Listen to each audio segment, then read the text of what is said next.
almost quit. I'm a country boy. I'm from West Virginia. I don't know nothing about this big time stuff. I never even asked to be big. I wanted to be effective, not famous. Famous is the consequences of being effective. I didn't know nothing about being famous, and I didn't like it. And so there I was, and when you first knew, everybody attacks you first and figures you out later. And the first time I was in the Washington Post, the article was so vicious it made me nauseous. I was so shocked that you could say that stuff about somebody you didn't even know based on assumptions and a little bit of this and a little bit of that. They piece it all together and you don't get to say anything back.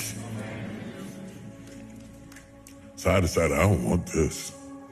I was preaching for Pastor Bishop Donnie Mears, and nobody knew it because preachers can override their feelings and function. I preached, the place was on fire, but inside I want to quit.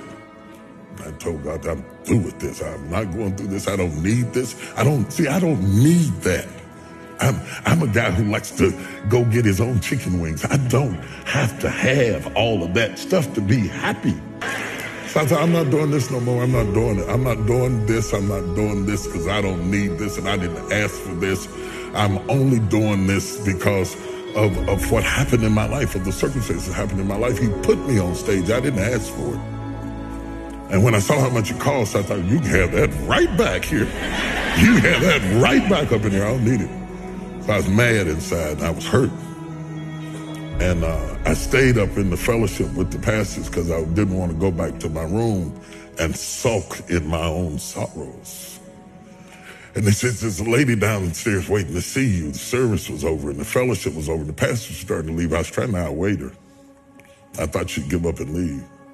And when I finally came down the steps, she was there.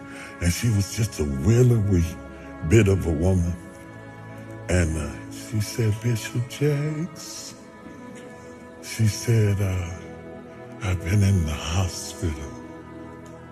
She said, I was pregnant in my fallopian tubes, and the baby died in my tubes, and I was carrying around a dead baby, and the toxicity from the baby almost killed me. And she said, the only thing that kept me alive was hearing you preach. She said, if you hadn't been preaching to me every day, I swear I would have died. And then she looked at me and she said, it's for us. It's not for them. It's for us. It hit me so hard. I didn't even get her name. I got in the car and cried all the way back to my room because she reminded me why I was there. Last week when I texted you, I was up in Baltimore in D.C. and I was doing a book signing. And this woman came up to the table to buy a sword. She said, you don't remember me, do you?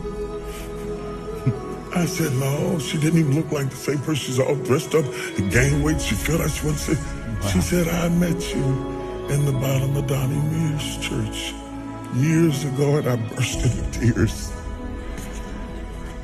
I lost it. I stopped the signing, and I jumped up and hugged her. If it were not for that woman,